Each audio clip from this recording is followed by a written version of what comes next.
Hello everyone, आज इस video में हम जेट एग्जाम 2026 के पेपर वन के लिए एक 3000 क्वेश्चंस का सीरीज स्टार्ट कर रहे हैं। तो इस सीरीज के माध्यम से हम लगभग 3000 क्वेश्चन और जितने भी सिलेबस के जितने भी चैप्टर्स हैं, चैप्टर वाइज सारे कंसेप्ट को थ्रू क्वेश्चन हम लोग कवर करने वाले हैं। हम इस चैप्टर में सिर्फ क्वेश्चन का आंसर आपसे डिस्कस करने वाले नहीं है, बताने वाले नहीं कि इसका आंसर ये होगा, इसका आंसर ये होगा। हम हर एक ऑप्शन को डिस्कस करेंगे और डिस्कस करने के बाद ही हम उस पर आगे बढ़ेंगे और उसके कंसेप्ट को क्लियर करेंगे, ताकि एग्जाम में किस किस तरह से क्वेश्चन आ सकता है उसको हम लोग इस वीडियो के माध्यम से क्लियर करते जाएंगे। तो चलिए स्टार्ट करते हैं हम अपने वीडियो। आज हम इस वीडियो में टीचिंग एप्टीट्यूड के क्वेश्चंस को कवर करेंगे। देखिए, जो नेट के सिलेबस पर डिपेंडेंट है हमारा जेट का सिलेबस, इसी पर बेस्ड रहेगा। तो जेट के सिलेबस में अब 10 चैप्टर्स होंगे पेपर 1 में। तो 10 चैप्टर्स में हमारा पहला चैप्टर है टीचिंग एप्टीट्यूड, जिससे क्वेश्चन तो पूछे जाते हैं, इजी ही क्वेश्चंस रहते हैं। बहुत लोग सही भी कर लेते हैं, लेकिन बहुत लोगों को कन्फ्यूजन होने के कारण, क्योंकि जी इसमें ऑप्शन जो होते हैं ना, 2 ऑप्शन में हमको कन्फ्यूजन हो जाता है कि 1 और 2 ये सही है या ये सही है। तो हम लोग इस अप्रोच को देखेंगे मेनली कि कौन सा ऑप्शन सही हो सकता है अकॉर्डिंग टू क्वेश्चन। तो इस पर हम लोग सबसे ज़्यादा ध्यान देने वाले हैं। तो चलिए 1 बाय 1 हम क्वेश्चन को कवर करते हैं। चलिए, ये क्वेश्चन है। देखिए, फर्स्ट क्वेश्चन है जिसमें से बहुत सारे ऑप्शंस दिए हुए हैं और उसमें से हमको सही ऑप्शन को ढूंढना है। सही कौन है? एक ऑप्शन नहीं, 2 से 1 से ज़्यादा ऑप्शन सही हो सकते हैं। फर्स्ट क्वेश्चन है, the emphasis in memory level teaching is on which of the following. Memory level teaching में किस पर सबसे ज़्यादा फोकस किया जाता है? सबसे ज़्यादा फोकस किस पर किया जाता है? तो यहाँ पर ये जानने की ज़रूरत है, आप लोग पहले भी पढ़ चुके होंगे या नहीं पढ़े होंगे तो भी मैं बता देता हूँ आपको कि टीचिंग के 3 लेवल होते हैं। 3 लेवल होते हैं। पहला है मेमोरी लेवल, दूसरा है अंडरस्टैंडिंग लेवल और तीसरा है रिफ्लेक्टिव लेवल। तो मेमोरी लेवल में क्या होता है कि हम किसी भी चीज़ को याद करने पर उसको ध्यान देते हैं कि किसी भी चीज़ को याद कर रहे हैं और याद करने के बाद उसको फिर से हम प्रोड्यूस करते हैं। तो उसको एक सीक्वेंस में प्रोड्यूस करते हैं, 1 बाय 1 उसको सीक्वेंस में प्रोड्यूस करते हैं। सीक्वेंस नहीं रहेगा तो हमारा जो है वह जो भी मेमोरी है वह एक मीनिंगफुल वे में हम उसको प्रेजेंट नहीं कर पाएंगे। तो 3 लेवल में इस क्वेश्चन है मेमोरी लेवल पे। तो इसमें हम देखते हैं क्या क्या है। पहला है organisation of thought and ideas. हाँ, अगर हम किसी भी चीज़ को याद कर रहे हैं तो उसको ऑर्गेनाइज्ड वे में प्रेजेंट करना हमारा जरूरी है। अगर हम ऑर्गेनाइज्ड वे में प्रेजेंट नहीं करेंगे तो वो मीनिंगफुल नहीं होगा। Next, seeing the relationship among the facts. नहीं, रिलेशनशिप अमंग द फैक्ट्स नहीं, रिलेशनशिप हमको इस्टेब्लिश करने का जो काम होता है वह होता है अंडरस्टैंडिंग लेवल में। किसमें होता है? अंडरस्टैंडिंग लेवल में होता है। Systematic representation of arable quick reproduction, yes, ये मेमोरी लेवल में मेरा होता है। क्रिटिकल थिंकिंग भी रिफ्लेक्टिव लेवल में होता है। Next, mastery of concept sequencing of the facts, हाँ, सीक्वेंस में उसको प्रेजेंट करने का, ये मेमोरी लेवल में होता है। और सिग्रेटिंग वन फीचर्स फ्रॉम अनदर, ये भी हमारा होता है अंडरस्टैंडिंग लेवल में। तो हमारा यहाँ पर मेमोरी लेवल के लिए 3 ऑप्शन सही हो रहा है। दैट इज फर्स्ट है organisation of A, C and E. हमारा second option A, C and E correct होगा। होप कि आपको समझ में आया होगा। इसी तरह से हम 1 बाय 1 सारे क्वेश्चंस के ऑप्शन को 1 बाय 1 डिस्कस करते जाएंगे ताकि हमारा कंसेप्ट भी क्लियर होता जाए। चलिए नेक्स्ट क्वेश्चन की तरफ चलते हैं। नेक्स्ट क्वेश्चन है, which of the following teaching method is are contributive to direct learning. Direct learning में कौन सा मेथड हमारा बहुत ज़्यादा यूजफुल होता है? तो डायरेक्ट लर्निंग को कंट्रीब्यूट करने वाले फैक्टर्स जो हैं, वैसे चीज़ हम यहाँ पर ध्यान देंगे जो डायरेक्ट लर्निंग में हेल्प करते हैं, जो बच्चे खुद से करके सीखते हैं। Learning by doing, learning by doing, learning by doing. जब लर्निंग बाय डूइंग होगा तभी वो डायरेक्ट लर्निंग का एक पार्ट होगा। ऐसे सारे ऑप्शन लगेगी डायरेक्ट लर्निंग ही हो रहा है। जब डायरेक्ट लर्निंग एक्चुअली क्या होता है, जब टीचर और लर्नर आमने सामने होंगे तभी डायरेक्ट लर्निंग होता है, उसको भी हम डायरेक्ट लर्निंग ही कहते हैं। लेकिन इस डायरेक्ट लर्निंग में कुछ ऐसे फैक्टर्स हैं जो उसमें कंट्रीब्यूट करते हैं, उसको और इफेक्टिव बनाते हैं। तो इसमें से टीम एंड टीचिंग लर्निंग ये नहीं होगा। Simulation and role playing, yes, participation तो हो रहा है, तो ये बी नंबर हमारा करेक्ट आंसर होगा। लेक्चर विथ और without use of audio visual, ये हमारा नहीं होगा। Next, participation in workshop and assignment, workshop और असाइनमेंट में पार्टिसिपेशन, हाँ ये बच्चे डायरेक्ट पार्टिसिपेट करते हैं तो हमारा डायरेक्ट लर्निंग में हेल्प कर रहा है, कंट्रीब्यूट कर रहा है। मुक्स एंड ह्यूरिस्टिक, ये भी डायरेक्ट लर्निंग में हेल्प कर रहा है। इसमें क्या होता है कि ह्यूरिस्टिक का मतलब ये होता है कि बच्चे को एक प्रॉब्लम दिया जाता है, उस प्रॉब्लम का सॉल्यूशन निकालना, उस प्रॉब्लम का सॉल्यूशन निकालने के लिए उनको खुद पर छोड़ दिया जाता है। वह जैसे इस प्रॉब्लम का सॉल्यूशन निकालेंगे तो हो सकता है कि हर बच्चे जो है वो एक प्रॉब्लम का अलग अलग सॉल्यूशन निकाल सके। तो इस सिचुएशन में खुद से करके सीख रहे हैं, उसमें किसी का इंटरवेंशन नहीं है, तो ये भी डायरेक्ट लर्निंग में हेल्प करते हैं, कंट्रीब्यूट करते हैं। इंटरेक्टिव प्रेजेंटेशन, ये तो डायरेक्ट लर्निंग है ही, बाकी सारे ऑप्शन डायरेक्ट लर्निंग ही है, लेकिन उसमें हेल्प करने वाले हैं, कंट्रीब्यूटिव है। पद्धतियाँ प्रत्यक्ष अध्ययन के लिए उपयोगी हैं, तो उपयोगी जो है वह ये सारे चीज़ें हैं, बी, डी और ई, तो ये करेक्ट आंसर हमारा 1 होगा। नेक्स्ट क्वेश्चन की तरफ चलते हैं। क्वेश्चन नंबर 3 है, निम्नलिखित कथनों के माध्यम से सीखने और शिक्षण के संबंध में, सीखना यानी लर्निंग, लर्निंग और शिक्षण मतलब टीचिंग, तो लर्निंग और टीचिंग के संबंध में कौन सा कथन सही है? तो हम लोग इसमें से देखेंगे कि फर्स्ट ऑप्शन जो है दैट इज द शिक्षण प्रक्रिया के कारण ही छात्रों का अधिगम संभव है, ये नहीं हो सकता है, क्योंकि शिक्षण, टीचिंग जो है, टीचिंग और लर्निंग जो है ये तो कोरिलेटेड है ही, एक साथ रिलेटेड है। लेकिन लर्निंग बिना टीचिंग का भी हो सकता है, बच्चे खुद से करके भी सीख सकते हैं विदाउट एनी टीचर। तो शिक्षण प्रक्रिया के कारण ही छात्रों का अधिगम संभव है, ये गलत है। बिना शिक्षण प्रक्रिया के भी बच्चे सीख सकते हैं। नेक्स्ट है, शिक्षण अधिगम तथा उसके अनुभव आधारित होता है, उनके अनुभव आधारित होता है, यानी कि शिक्षण अधिगम, टीचिंग लर्निंग और उसके एक्सपीरियंस, टीचिंग लर्निंग एंड उसके एक्सपीरियंस, दोनों, टीचिंग लर्निंग जो है वह उसके एक्सपीरियंस पर डिपेंडेंट होता है, हाँ उसके एक्सपीरियंस पर डिपेंडेंट होता है। शिक्षण व अधिगम, शिक्षक एवं छात्र दोनों की सहभागिता है, हाँ दोनों की सहभागिता है, सी नंबर भी हमारा करेक्ट होगा। शिक्षण का प्रकार छात्रों के अनुभव और उसके अधिगम पर निर्भर करता है, हाँ शिक्षण का प्रकार छात्रों के अनुभव पर, छात्र किस तरह से क्लास में सीख पा रहे हैं उसके अनुभव के आधार पर भी डिपेंड करता है। चलिए नेक्स्ट, शिक्षण प्रक्रिया शिक्षक के उद्देश्य से निर्धारित होती है, शिक्षण प्रक्रिया शिक्षक के उद्देश्य, शिक्षक के उद्देश्य से निर्धारित नहीं होती है, लर्नर के उद्देश्य से निर्धारित होती है, क्योंकि लर्निंग में क्या इंक्लूड करना है वो लर्निंग से लर्नर सेंटर्ड होना चाहिए, ना कि टीचर सेंटर्ड होना चाहिए। तथा छात्रों के अधिगम के साथ संबंध होती है, हाँ छात्रों के साथ अधिगम के साथ संबंध होती है, लेकिन शिक्षक का उद्देश्य नहीं होता है, उद्देश्य होता है बच्चों को सिखाना। शिक्षक का कोई उद्देश्य इसमें नहीं, शिक्षक का बस एक उद्देश्य है लर्निंग आउटकम को मैक्सिमाइज करना। तो शिक्षण प्रक्रिया में शिक्षक का उद्देश्य ये गलत है, ठीक है। तो हमारे यहाँ जो सही ऑप्शन आ रहा है बी, सी और D, the option 4 is correct answer. चलिए नेक्स्ट क्वेश्चन की तरफ चलते हैं। नेक्स्ट, कौन सी प्रवृत्ति में विद्यार्थी के अधिगम से संबंधित बातें शामिल है? विद्यार्थी के अधिगम से संबंधित बातें शामिल है, यानी कि लर्नर का लर्निंग जो है, लर्नर्स लर्निंग जो है वह किस पर डिपेंड करता है? तो यहाँ देखते हैं विद्यार्थी के अनुभव पर, हाँ विद्यार्थी के अनुभव पर डिपेंड करता है। विद्यार्थी की बुद्धिमत्ता पर डिपेंड करता है? नहीं, बुद्धिमत्ता पर डिपेंड नहीं करता है। एक्चुअली लर्निंग का जो कंसेप्ट है वह यही बताता है कि हमें बच्चों में इंटेलेक्ट को डेवलप करना, बुद्धिमत्ता को डेवलप करना है उसका गोल। तो यहाँ पर ये ऑप्शन गलत हो जाएगा। हो सकता है कुछ बच्चे गॉड गिफ्टेड हो सकते हैं, वो ज़्यादा इंटेलिजेंट हो सकते हैं, लेकिन इस क्वेश्चन के मामले में यहाँ पर नहीं हो सकता, वो कुछ अपवाद हो सकते हैं। लेकिन टीचिंग का जो, टीचिंग और लर्निंग प्रोसेस का जो अल्टीमेट गोल होता है वही होता है कि विद्यार्थियों में बुद्धिमत्ता को डेवलप करना। नेक्स्ट है विद्यार्थी की अभिरुचि, इंटरेस्ट, क्या इंटरेस्ट? हाँ इंटरेस्ट जरूरी है।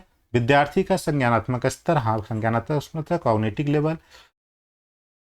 उनके कॉग्निटिव लेवल पर भी ये डिपेंड करता है।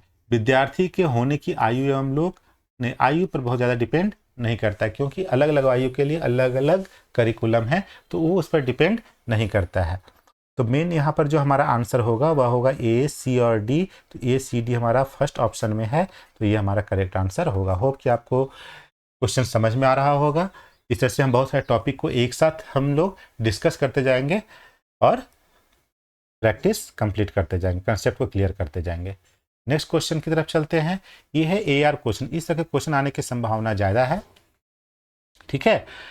AR क्वेश्चन का एक स्टेटमेंट रहता है, दूसरा स्टेटमेंट है। दोनों स्टेटमेंट को हमको वेरीफाई करना होता है कि दोनों स्टेटमेंट सही है या कि नहीं है। अगर दोनों स्टेटमेंट सही हैं तो हम फिर चेक करते हैं कि जो रीजन स्टेटमेंट है वह असर्शन को एक्सप्लेन कर रहा है कि नहीं कर रहा है। सभी शिक्षण में अधिगम निहित होता है, हाँ होता है। सभी शिक्षण में अधिगम, टीचिंग और लर्निंग एक साथ होता है। शिक्षण को उपयोगी होने के लिए उसे आवश्यक रूप से शिक्षार्थी के अनुरूप होना चाहिए, हाँ शिक्षार्थी के अनुरूप होना चाहिए। लेकिन स्टेटमेंट ए को आर एक्सप्लेन नहीं कर रहा है, इसलिए ये ऑप्शन 2 ऑप्शन इसका करेक्ट आंसर होगा, ठीक है। सभी शिक्षण में अधिगम निहित होता है, सभी शिक्षण में अधिगम निहित होता है। शिक्षण को उपयोगी होने के लिए आवश्यक रूप से शिक्षार्थी का अनुरूप, ये क्वेश्चन रिपीटेड हो गया है। चलिए इसका ऑप्शन 2 होगा, हम लोग डिस्कस कर चुके हैं। नेक्स्ट क्वेश्चन की तरफ चलते हैं। संकलनात्मक परीक्षणों के आधार पर शिक्षक अपने विद्यार्थियों के विषय व्यवहार को समझता है तथा उसके आधार पर जीवन शैली से संबंधित सुझाव देता है। हाँ, संकलनात्मक परीक्षणों के आधार पर ही, इवैल्यूएशन के आधार पर ही बच्चों के व्यवहार को समझते हैं और उसका हम लोग फीडबैक देते हैं। तो इसका जो सही आंसर होगा वह होगा continuous and comprehensive evaluation.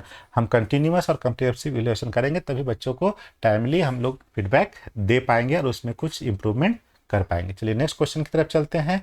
Next है, निम्नलिखित में से कौन सी प्रविधि छात्रों के प्रश्न व्यवहार से संबंधित है? प्रश्न व्यवहार से संबंधित है, क्वेश्चन के अकॉर्डिंग आंसर सिर्फ इसमें प्रश्न पूछना ही होगा, ठीक है। नेक्स्ट क्वेश्चन की तरफ चलते हैं। Choose the correct statement regarding the teaching learning. Teaching learning से संबंधित जो करेक्ट स्टेटमेंट है उसको सेलेक्ट करना है, आपको चूज करना है। तो चलिए चूज करते हैं। Learning without, sorry, if student fails the teacher also fails. क्या स्टूडेंट फेल होते हैं तो टीचर ही फेल होते हैं? नहीं, ऐसा नहीं है। जब स्टूडेंट फेल होंगे तो टीचर न्यू स्ट्रैटेजी को अडॉप्ट करते हुए स्टूडेंट के लिए फिर से वर्क करेंगे, वो फेल नहीं होते हैं। प्रत्येक शिक्षक का उद्देश्य अधिगम सुनिश्चित करना है। हाँ, प्रत्येक शिक्षक का उद्देश्य होता है अधिगम सुनिश्चित करना, ज़्यादा से ज़्यादा लर्निंग आउटकम्स को प्राप्त करना। चलिए ठीक है, ये ऑप्शन सही होगा। शिक्षण बिना, अधिगम बिना शिक्षण हो सकता है। विदाउट टीचिंग क्या लर्निंग हो सकता है? हाँ, अभी भी डिस्कस किए थे, विदाउट टीचिंग लर्निंग हो सकता है। लर्नर, ध्यान रखिए कि लर्नर सिर्फ टीचिंग पर ही डिपेंडेंट नहीं था, लर्नर कहीं और जगह से भी लर्निंग कर सकता है। वह खुद के एक्सपीरियंस से लर्निंग कर सकता है, कुछ काम को करके लर्निंग कर सकता है। Next 4 number, teaching can not exist without learning. Teaching can not exist without learning, नहीं होगा ऐसा क्या? Teaching can not exist without learning. Teaching learning एक साथ का प्रक्रिया है, साइमल्टेनियस प्रक्रिया है, तो एक साथ ही होगा। Can not exist without learning ऐसा नहीं हो सकता है, एक दूसरे के बिना नहीं हो सकता। टीचिंग और लर्निंग जो है वह एक साथ होता है, तो ये ऑप्शन हमारा गलत हो जाएगा। नेक्स्ट क्वेश्चन है, सम टीचर्स में teach but may not be effective. हाँ, सभी टीचर टीच कर सकते हैं लेकिन सारे टीचर का जो मेथड है वो इफेक्टिव हो ये जरूरी नहीं है, तो ये ऑप्शन हमारा सही होगा। नेक्स्ट, वास्तविक अधिगम व्यवहार परिवर्तन है। Real learning is behavioural change.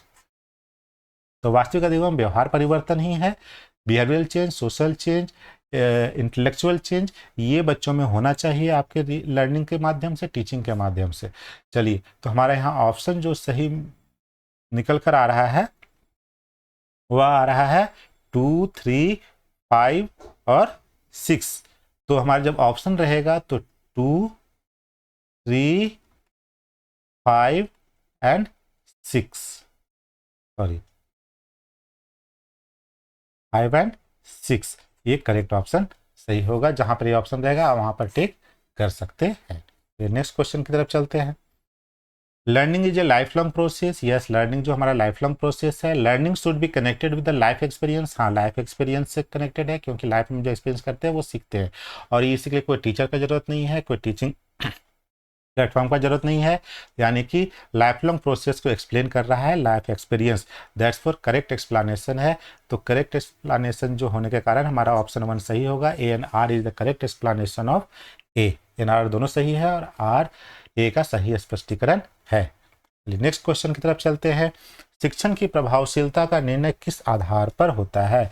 Teaching effectiveness should be judged on, किस आधार पर होता है? कोर्स के कवरेज पर, स्टूडेंट इंटरेस्ट पर, या फिर लर्निंग आउटकम्स पे?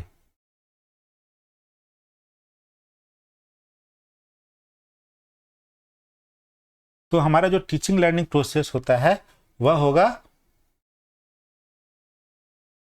हमारा टीचिंग लर्निंग प्रोसेस जो होता है वह होता है इफेक्टिव कब? जब लर्निंग आउटकम्स हमारा अचीव होता है तब, यानी कि कोर्स कवरेज पर हमारा कोई, कोर्स कवरेज पर ये डिपेंड नहीं करता है, स्टूडेंट इंटरेस्ट पर डिपेंड नहीं करता है, टीचिंग एड्स पर नहीं डिपेंड करता है, ये उसमें हेल्प करता है teaching ads, but learning outcomes जो हमारा इफेक्टिव तब होगा जब लर्निंग आउटकम्स हमारा मैक्सिमम होगा। ठीक है, नेक्स्ट क्वेश्चन की तरफ चलते हैं। नेक्स्ट क्वेश्चन जो है हमारा क्वेश्चन नंबर 12, क्वेश्चन नंबर 12 बोलता है in which teaching method is learner participation highest, किस टीचिंग मेथड में लर्नर्स का पार्टिसिपेशन सबसे ज्यादा होता है? किस मेथड में लर्नर का पार्टिसिपेशन सबसे ज़्यादा होता है? तो यहाँ पर डिस्कशन मेथड में भी होता है, लेकिन कुछ बच्चे छूट जाते हैं, बस सेशन में कुछ बच्चे छूट जाते हैं, ब्रेन स्टॉर्मिंग में भी कुछ बच्चे छूट जाते हैं, लेकिन सबसे ज़्यादा जो पार्टिसिपेशन होता है वह होता है प्रोजेक्ट मेथड में। वह किस में होता है? प्रोजेक्ट मेथड में होता है हमारा। ठीक है, तो चलिए इसका करेक्ट आंसर 4। चलिए नेक्स्ट क्वेश्चन की तरफ चलते हैं। Which social factor affects teaching effectiveness, कौन सा सोशल फैक्टर्स टीचिंग इफेक्टिवनेस को अफेक्ट करता है? चलिए इसमें देखते हैं हम लोग। Social system, economic status, political system, educational system, बताइए। शैक्षणिक व्यवस्था, हमारा social system, economic status, political system कैसा है उस पर डिपेंड नहीं करता है teaching effectiveness. Teaching effectiveness depend करता है कि हमारा एजुकेशनल सिस्टम कैसा है, इसीलिए टाइम टू टाइम एजुकेशन में हमारा रिफॉर्म होता रहता है। तो कैसे रिफॉर्म होता है? रिफॉर्म देखिए, अभी NEP आपके पास आया है, टाइम टू टाइम लोग इसमें रिफॉर्म करते हैं। NEP 2020 में ज़्यादा से ज़्यादा maximum learning, activity based learning पर ध्यान दिया गया है, यानी कि टीचिंग व्यवस्था, हमारा एजुकेशनल सिस्टम जितना अच्छा होगा हमारा टीचिंग उतना ही इफेक्टिव होगा। नेक्स्ट है assertion reason question, formative evaluation improves learning. Yes, formative evaluation जो है लर्निंग को इंप्रूव करता है। Formative evaluation improves continuous feedback, as feedback को इंप्रूव करता है। Evaluation provides continuous feedback, yes देता है। तो और ये इसका सही एक्सप्लेनेशन है, इसलिए करेक्ट आंसर होगा A and R both are correct and R is the correct explanation of A. चलिए नेक्स्ट क्वेश्चन की तरफ चलते हैं। Select positive factors contributing to teaching effectiveness. Positive factors contributing to teaching effectiveness, teaching को effective बनाने के लिए कौन कौन से फैक्टर्स है? Positive factor, subject knowledge, yes teacher में एक सब्जेक्ट नॉलेज होना चाहिए। सोशियो इकोनॉमिक बैकग्राउंड, ये डिपेंड नहीं करता है टीचर का सोशियो इकोनॉमिक बैकग्राउंड क्या पुअर है कि किसी अलग कास्ट से आता है या फिर किस इकोनॉमिक बैकग्राउंड का है, तभी जब अच्छा इकोनॉमिक बैकग्राउंड रहेगा तभी वो अच्छा टीचर बन सकता है, ऐसा नहीं है। किसी भी बैकग्राउंड से टीचर अच्छा बन सकता है, टीचिंग इफेक्टिव हो सकता है, ये गलत है। कम्युनिकेशन स्किल होना चाहिए, हाँ उसके कम्युनिकेशन स्किल अच्छे होने चाहिए। स्टूडेंट इंटेलेक्चुअल लेवल, हाँ इंटेलेक्चुअल लेवल रहेगा तो और ज़्यादा इफेक्टिव होगा। ऐसे इंटेलेक्ट को डेवलप करना भी टीचिंग का एक गोल है। चलिए नेक्स्ट क्वेश्चन की तरफ चलते हैं। पर्सनल कांटेक्ट, पर्सनल कांटेक्ट जरूरी नहीं है, विद्यार्थियों के साथ पर्सनल कांटेक्ट रहेगा तभी टीचिंग इफेक्टिव होगा, ऐसा जरूरी नहीं है। हम सभी के साथ इक्वली एक रिलेशनशिप इस्टेब्लिश, जो टीचर स्टूडेंट रिलेशनशिप होता है उसको इस्टेब्लिश करके हम वहाँ पर टीचिंग को इफेक्टिव बना सकते हैं, कोई दिक्कत नहीं है।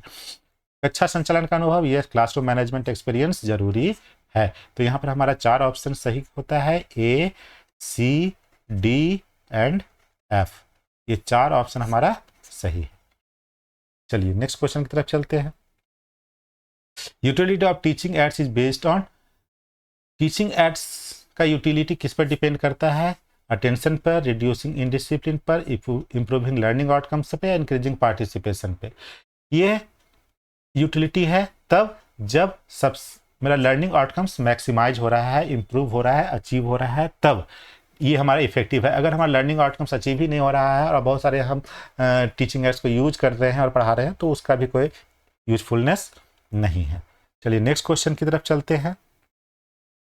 नेक्स्ट क्वेश्चन जो है हमारा, what is the highest level of knowledge ability? Knowledge ability का सबसे हाईएस्ट लेवल जो होता है, याद रखिएगा, वह होता है इवैल्यूएशन। हाईएस्ट लेवल क्या होता है? इवैल्यूएशन। चलिए नेक्स्ट क्वेश्चन की तरफ चलते हैं। Which factor does not affect teaching? कौन सा फैक्टर जो है वह टीचिंग को अफेक्ट नहीं करता है? Does not affect teaching. Experience, teacher knowledge, learning activity या सोशियो इकोनॉमिक बैकग्राउंड? बताइए, क्वेश्चन डिस्कस कर चुके हैं। इसका सही जो आंसर होने वाला है वह है सोशियो इकोनॉमिक बैकग्राउंड जो है वह टीचिंग को इफेक्ट नहीं करता है। चलिए नेक्स्ट क्वेश्चन की तरफ चलते हैं। नेक्स्ट क्वेश्चन जो है वह है correct statement about the teaching ads. Teaching ads के मामले में जो करेक्ट स्टेटमेंट है वह आप हमको बताइए क्या है? मेंटेन अटेंशन, यस, अटेंशन को मेंटेन करता है। हेल्प लर्निंग, लर्निंग में हेल्प करता है, बिल्कुल। नेक्स्ट, हिंडर प्रोसेस, प्रोसेस को हिंडर करता है, बाधित करता है, रोकता है? नहीं, नहीं रोकता है, वह उसको और भी इफेक्टिव बनाता है। चलिए संकल्पना स्पष्ट करती, क्लियरिफाई द कंसेप्ट, कंसेप्ट को क्लियर करता है, हाँ कंसेप्ट को क्लियर करता है। तो A, B and D are the correct answer. चलिए नेक्स्ट की तरफ चलते हैं। नेक्स्ट है हमारा teaching used by teacher in teaching. Techniques used by teacher in teaching. Teaching में कौन कौन सा टेक्निक्स टीचर यूज करते हैं? लेक्चर यूज करते हैं, एक्टिविटी बेस्ड लर्निंग यूज करते हैं, ग्रुप वर्क यूज करते हैं, सेल्फ करते हैं, यानी कि सभी। तो अगर ऑल ऑफ दीज रहेगा तो वो ऑप्शन सही होगा, या फिर ए बी सी डी जो रहेगा ऑप्शन में सारे सही हो जाएंगे। चलिए ठीक है। Next, which of the following method should be used by each teacher? कौन सा मेथड यूज करना चाहिए? इसमें देखिए ध्यान रखिए कि एनालिटिकल और सिंथेटिक दोनों होना चाहिए। एनालिटिकल में बच्चे टीचर क्या करते हैं, इन्फॉर्मेशन में किसी भी इन्फॉर्मेशन को, किसी भी लर्निंग को स्मॉल पार्ट में डिवाइड करते हैं और तब बच्चों को सिखाने का कोशिश करते हैं, और बाद में इसको फिर कंपाइल करके सिंथेसाइज करते हैं, उससे एक बड़ा आउटकम्स निकाल करके बच्चों को समझाते हैं। तो फर्स्ट आंसर सही होगा। ये सारे ऑप्शन एनालिटिकल, सिंथेटिक एनालिटिकल नहीं, गलत है। ये फर्स्ट ऑप्शन हमारा सही है। पहले एनालिटिकल फिर सिंथेटिक, ये ऑर्डर याद रखिएगा, ठीक है। चलिए नेक्स्ट क्वेश्चन में चलते हैं।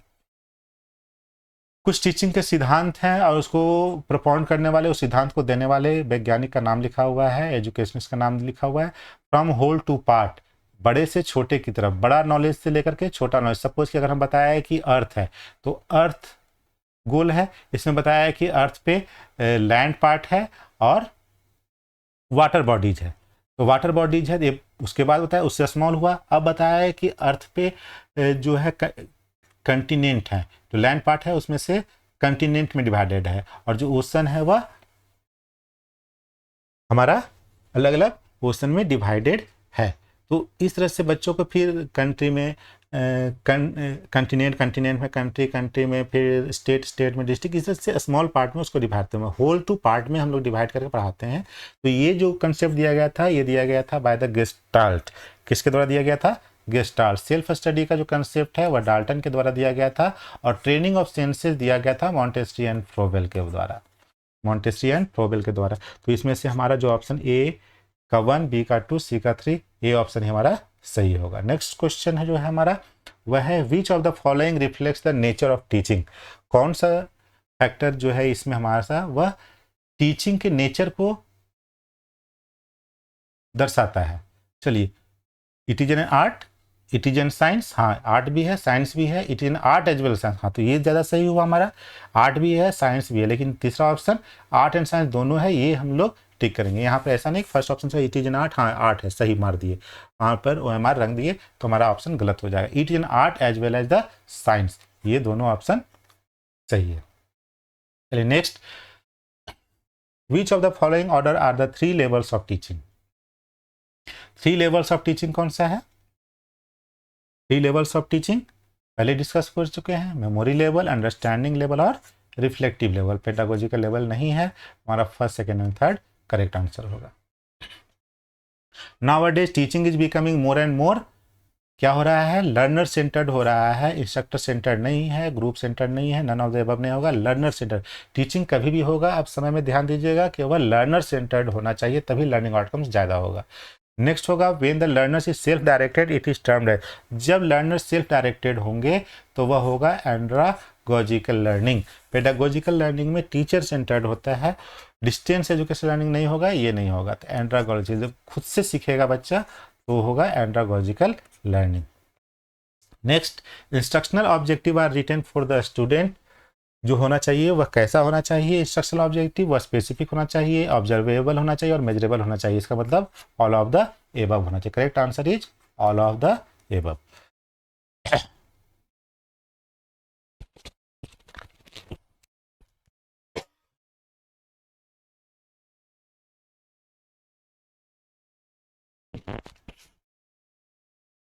नेक्स्ट क्वेश्चन की तरफ चलते हैं। In context of dynamic teaching environment, teacher dependent variable, student independent variable, क्या टीचर डिपेंडेंट है, नहीं है।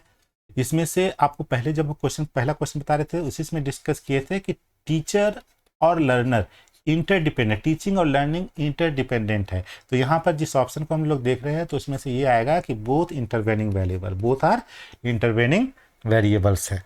चलिए next, at which teaching level environment should be open and independent, किस टीचिंग लेवल पे हमारा जो इन्वायरमेंट है वह ओपन एंड इंडिपेंडेंट होना चाहिए या होता है। तो कौन सा होगा बताइए, इसमें से ओपन, मेमोरी लेवल और अंडरस्टैंडिंग लेवल नहीं, रिफ्लेक्टिव लेवल जो है ओपन होगा, कुछ भी सोच सकते हैं, सोच को रिलेट कर सकते हैं, रिलेट करके न्यू थ्योरी, न्यू सिद्धांत निकाल सकते हैं, नया चीज़ को डिस्कवर कर सकते हैं। ये होता है हमारा रिफ्लेक्टिव लेवल में। किस में होता है, रिफ्लेक्टिव लेवल में। ओके, चलिए नेक्स्ट चलते हैं। 30 number, what is meant by the term curriculum, curriculum से हम क्या समझते हैं। तो करिकुलम जो है वह organisation of whole of the learning experience है, पूरे लर्निंग ऑफ एक्सपीरियंस को ऑर्गेनाइज करता है curriculum. Okay, next, the classification of cognitive domain was presented by, cognitive domain का क्लासिफिकेशन किसने दिया था, ये दिया था ब्लूम ने। बहुत कॉमन क्वेश्चन है, बहुत बार पूछा गया, ध्यान रखिएगा।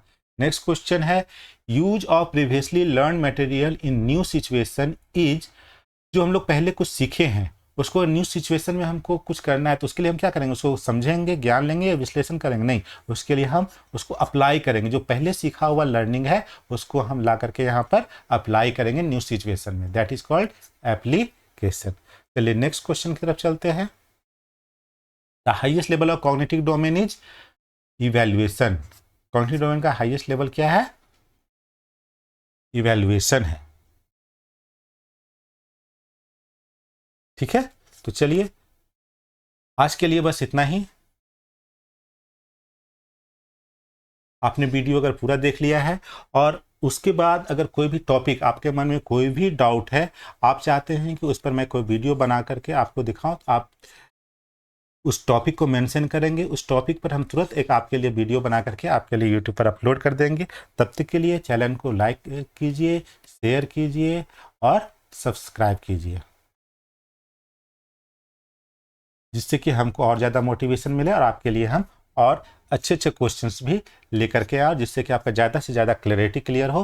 क्योंकि क्वेश्चन लगभग क्या होता है ना, क्वेश्चन पढ़ने से क्या होता है कि हमको उस तरह के क्वेश्चन बार बार रिपीट होते हैं और उसी तरह के क्वेश्चन जब दिमाग में रहते हैं तो हमको उसके आंसर करने में ज़्यादा सहूलियत होती है। Thank you everyone, thank you.